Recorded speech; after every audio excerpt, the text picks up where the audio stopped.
So I want Dale to explain what you've been doing, and I'm going to start you off by saying that, far as I know, you were living in a caravan on a mountain top and you built a wind turbine. And I just would like you to just me shut up and you carry on and tell us what you're doing and what you hope to achieve. And we're going to work together to get this half the country on clean energy. And if you do it now, I still haven't finished, have I? If you do it now, Dale's going to contribute money to this fuel poverty charity, because all our charities are starting to work together as well, and it will. There are 50,000 people died from cold in this country last year, and he's going to give money to this charity for everybody who signs up now.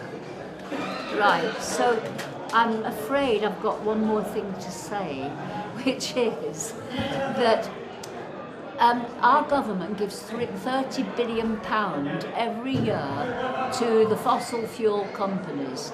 In this way, they manage to keep level with the green energy companies.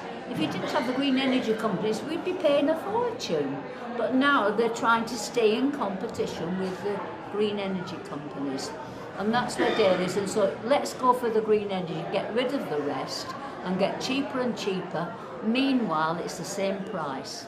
Yeah, okay. You carry on. Over to me? Yeah, okay. Well, I was living on this hill, as you said. It was about 25 years ago now. I'd spent 10 years living this kind of alternative life, living in buses and trucks, travelling around the country, trying to live in a low impact kind of way. I had a little windmill on the roof of my trailer, and I knew it was a windy hill, and I saw the first wind farm built in Britain, and I learned that electricity was the biggest single cause of climate change and all the unsustainability that comes with it. And so I thought, why don't I drop back in after this 10 years and try and build a big windmill on this hill and try and change the way electricity was made in Britain. So that was my epiphany 25 years ago. And it took me 5 years to build the first windmill.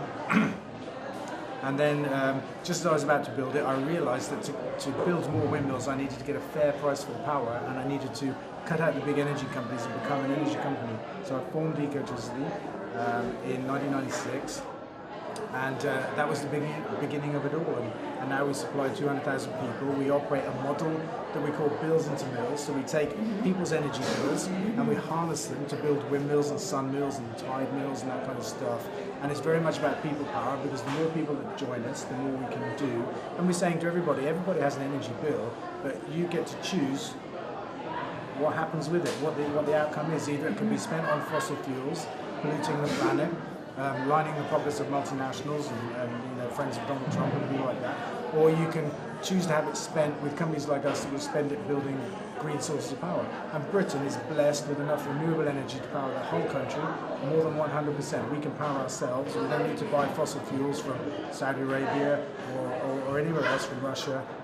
We can make our own energy here. We can create that £40 billion flip in the economy. Instead of that money leaving the economy and going up in smoke, we can keep it here. We can create hundreds of thousands of jobs and be energy independent, and at the same time solve fuel poverty, because fuel poverty is about the continual rising of fossil fuel prices on the global market that people can't keep pace with. If we make it here, the price doesn't have to follow global markets, it just costs what it costs. And as you say, it's already cheaper than fossil fuels, which are subsidised to the tune of about £1,000 per house per year. If we take that away, then that doesn't work anymore and green energy works. So that's what we're about. And it comes from the taxpayer. You're actually paying for this subsidy. And 40,000 people a year die from air pollution because of the way we burn fossil fuels in cars and power stations. It's madness. But can you just tell me how you managed to grow the possibility of increasing the energy supply? Because as far as I know, you do it with investors. How do you get the money all together? I mean, I don't want to put words into your mouth. I actually don't know. How does it work that you've got the answer? What do you do you know the question? Sorry. I do. Yeah. I do. I've got it. One of the things we do is a thing we call eco bonds. That's what you mean, isn't it? Yeah.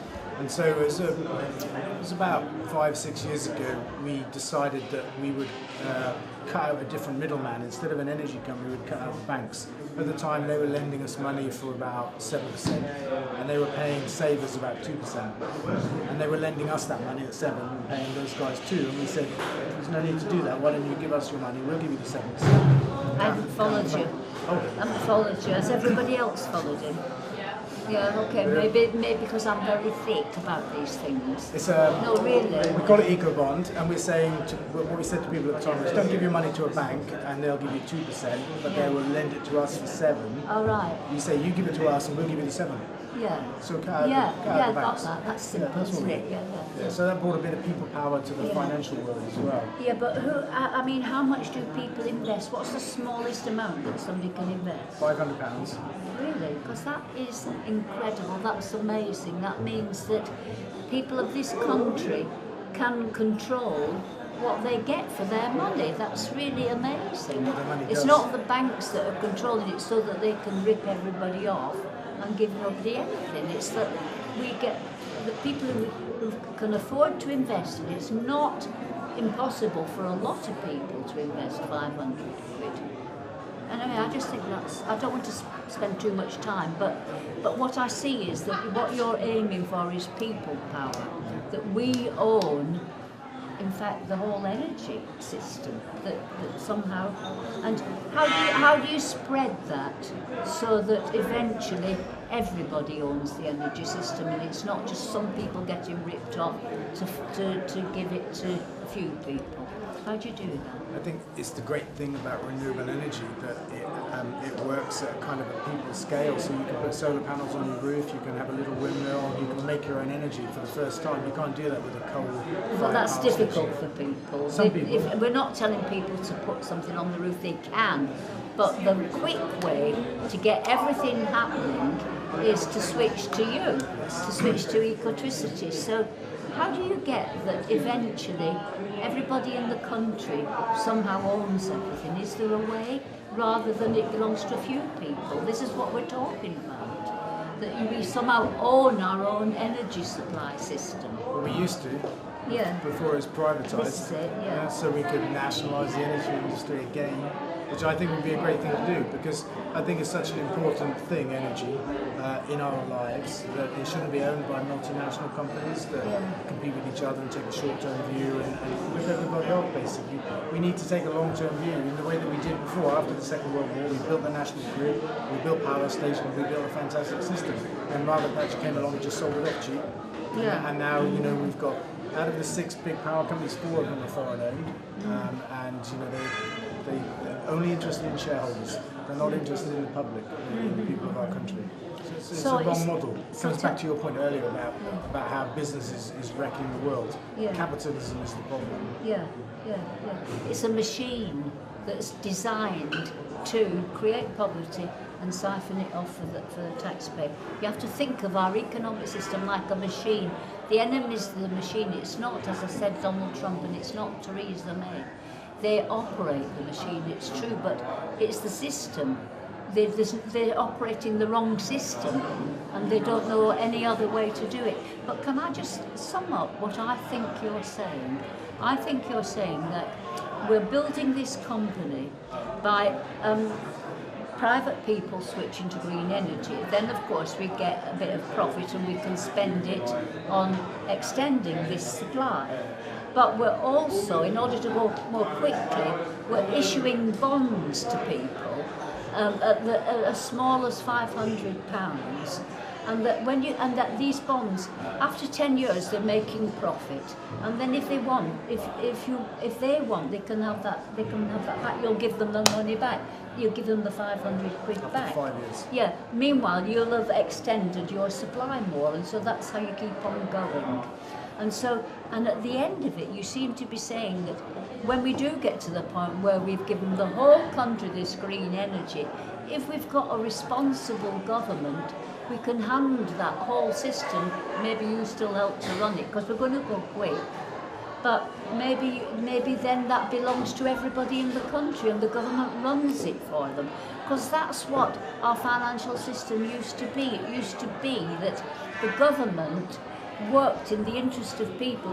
They got all your money from tax and gave it back to you in the form of the health service and helping to insulate your houses and all these things. They would give it back to you, but now they don't give it back to you. They siphon it off and give it to the business people. And I think that's what you're saying, yeah? And so when I first met Dale, I said about business, he said, I'm not a businessman. And I think that's what you mean. You just want to earn yourself a living where you deserve to be comfortable, not have stress, and carry on and live a good life. But that you're not interested in money beyond what you need. I want to change the world, yeah. actually. Sorry? I want to change the world. You want to change the world, there you are.